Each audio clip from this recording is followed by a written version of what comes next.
સુરતના બમરોલી પાંડેસરામાં નાસિરનગર જેવો કાંડ થવાની ભીતિ સ્થાનિકોને સેવાઈ રહી છે.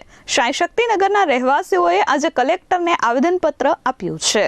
સુરતના બમરોલી પાંડેસરામાં નાસિરનગર જેવો કાંડ થવાની ભીતિ સામે આવી છે. સાંઈ શક્તિનગરના રહેવાસીઓએ આજે કલેક્ટરને આવેદનપત્ર આપ્યું છે. 300 જેટલા પરિવાર સાથે અન્યાયની રજૂઆત આવેદનપત્ર દ્વારા કરવામાં આવી છે. રહેવાસીઓએ જણાવ્યું હતું કે વર્ષોથી રહેતા મકાનો પર બુલડોઝર ફરી જવાનો ડર છે. વર્ષોથી વેરા બિલ સહિત અનેક બિલો અમે ભર્યા છે. એન્થમ ગ્રુપને ફાયદા માટે આ અવનવા પેતરા થઈ રહ્યા હોવાની આશંકા છે. બમરોલી બ્લોક નંબર 197 પૈકી એક વાળી જમીન હડપ થવાનો ડર સ્થાનિકોને સતાવી રહ્યો છે. બિલ્ડર દ્વારા આ આખું કાવતરું કરવામાં આવ્યું હોવાના આક્ષેપ થઈ રહ્યા છે. કલેક્ટરને આવેદનપત્ર આપી આજે રજૂઆત કરવામાં આવી છે.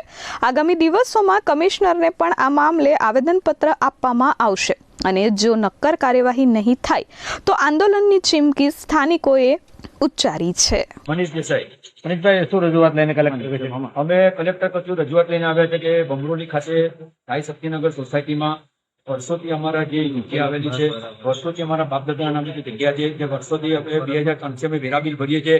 જે સરકાર દ્વારા જે પણ જે વેરા બિલ આવે છે, જે ટાઈમ ટુ ટાઈમ અમારા જે વેરા બિલ ભરવાના છે અમે ટાઈમ ટુ ટાઈમ ભરીએ છીએ. અને ત્યાં અત્યારે 300 થી વધારે અમારા પ્લોટ છે, પણ દસ્તાવેજ વેચાણ ફેરબદલી કરીને ભૂ માલિક દ્વારા ત્રાહિત વ્યક્તિને દસ્તાવેજ કરીને અમારા પર એન્થમ ગ્રુપ દ્વારા દબાણ નાખવામાં આવે છે અને નાસિરનગર જેવું એક ષડયંત્ર ઊભું કરીને અમારા જે 300 થી વધારે પ્લોટ છે અને ત્યાં વર્ષોથી ગરીબ લોકો વસવાટ કરે છે એને ખાલી કરવામાં આવે છે અને ત્યાં મોટા મોટા પ્રોજેક્ટ ઉભા કરવામાં આવે છે.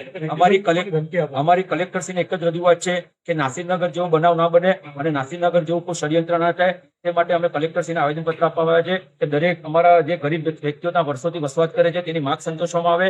અત્યારે અમે 15 થી 20 જણા શાંતિપૂર્વક માર્ગે શાંતિપૂર્વક આવેદનપત્ર આપવામાં આવે છે અને આવનારા સમયમાં જો અમારી માંગ સંતોષવામાં નહીં આવે તો અમે ભગતસિંહ બનશું અને અમે ભગતસિંહના રસ્તા પર અમે આંદોલન કરીશું. અત્યારે અમે કલેક્ટરશ્રીને રજૂઆત કરી છે. આવનારા સમયમાં અમે મ્યુનિસિપલ કમિશનરશ્રીને રજૂઆત કરશું. Bureau report S24 news Surat.